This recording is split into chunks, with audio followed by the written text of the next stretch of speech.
Now picture this. It's September 7th, 2019, exactly 1:52 a.m. in Bengaluru. The ISRO Mission Control Room is absolutely packed. Thousands of scientists are holding their breath, eyes glued to a large screen. On that screen, a tiny dot, India's Vikram Lander is slowly descending toward the moon's surface. Everything is going perfectly according to plan, right? 50 kilometers, 10 kilometers, down to 5 kilometers. But then, just 2 kilometers above the lunar surface, the graph flatlines. The signal is completely lost. In that agonizing moment, the whole world thought they were witnessing a devastating failure. But what if I told you that the heartbreak of that night was actually the beginning of a breathtaking, high-tech success story? Welcome to this explainer, where we're going to uncover a hidden victory that is quite literally changing the future of human space exploration. The very next morning, this single word, failure, was splashed across global media headlines. News channels debated it, memes were made, and the narrative was entirely consumed by the crash of the Vikram lander. NASA's Lunar Reconnaissance Orbiter even took photos of the debris, which, only cemented this tragic story in the public eye. But this single word completely obscured the real, incredible story that was quietly unfolding right above the moon. Okay, let's dive into this, because here is the massive plot twist that all those headlines totally missed.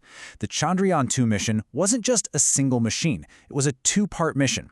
While the lander was obviously designed to touch down, the other component was a massive satellite meant to circle the moon. So when the lander crashed, a staggering 95% of the entire mission payload, the orbiter, was safely and silently orbiting just 100 kilometers above the moon's surface. While the media hyper-fixated on the 5% of the mission that ended in debris, they completely ignored the 95% that was a resounding success. Just 100 kilometers up, which is a relatively tiny distance in the vastness of space, this orbiter was acting as a futuristic sentinel. It was alive, fully functional, and had its internal instruments turned on, ready to begin work that would go unnoticed by the general public for years. Section 1. The Ultimate Lunar Camera. To really understand the technological marvels housed within that 95%, we have to look at the sheer difference in visual power. For 14 years, NASA's Lunar Reconnaissance Orbiter, or LRO, was considered the gold standard, with a resolution of 0.5 meters per pixel. But ISRO's orbiter carried the OHRC, the Orbiter High Resolution Camera. At 0.25 meters per pixel, it is exactly twice as sharp as NASA's. To put that into perspective for you, if you left a football on the surface of the moon, ISRO's camera could spot it clearly. It is literally the sharpest lunar camera in the world. And ISRO didn't stop there. Over time, scientists carefully lowered the orbiter's altitude, bringing it closer and closer to the lunar surface.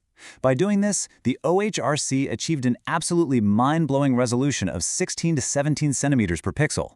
We're talking about capturing an area the size of a small ruler from space. It's an achievement that genuinely astounded scientists globally, including those at NASA, who simply didn't have anything that could match it. And this brilliantly illustrates exactly why that superpowered camera matters. In 2024, Japan's space agency JAXA achieved a historic 100-meter precision landing with their SLIM mission, a feat no other country had managed. How did they do it? By using the centimeter-level maps provided by the OHRC. Furthermore, when India's Chandrayaan-3 successfully landed on the moon's south pole in 2023, it was Chandrayaan-2's orbiter that scouted the safe, boulder-free landing site and snapped the very first photo of the new lander. The perceived failed mission was actually the absolutely crucial unseen foundation for the world's most historic precision lunar landings. Section 2. Peering into Eternal Darkness.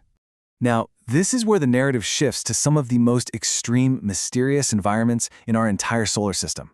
Near the moon's south pole, there are vast, ancient craters known as permanently shadowed regions, or PSRs. These are pitch-black voids where sunlight has literally never reached for billions of years. For over half a century, no satellite, no lander, and no space agency, not even NASA, could see what was hiding inside these pitch-black depths. But ISRO scientists are incredibly clever. They realize that, while direct sunlight never hits the bottom of these craters, a tiny, faint amount of light bounces off the crater walls. We are talking about less illumination than a single candle.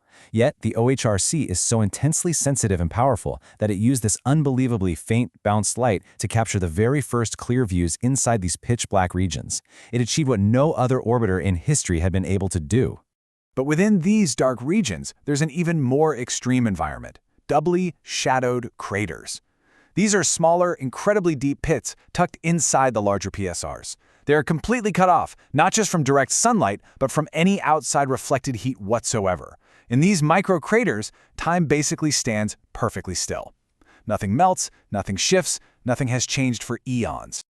To understand just how hostile these doubly shadowed craters really are, let's look at the temperatures.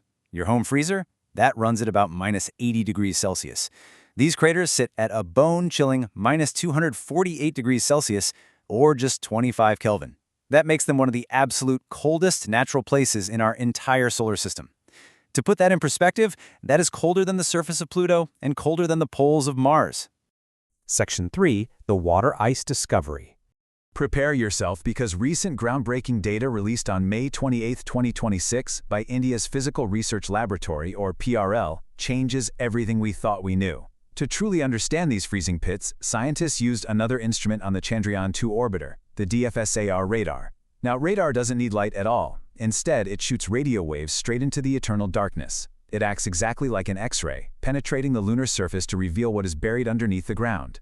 PRL scientists targeted 9 specific doubly shadowed craters with this radar. They sat at their computer screens back on Earth waiting to see how the radio waves would bounce back from these billion-year-old frozen pits. Imagine the suspense here. What could possibly survive in an environment that extreme, hidden away in the dark for all those years?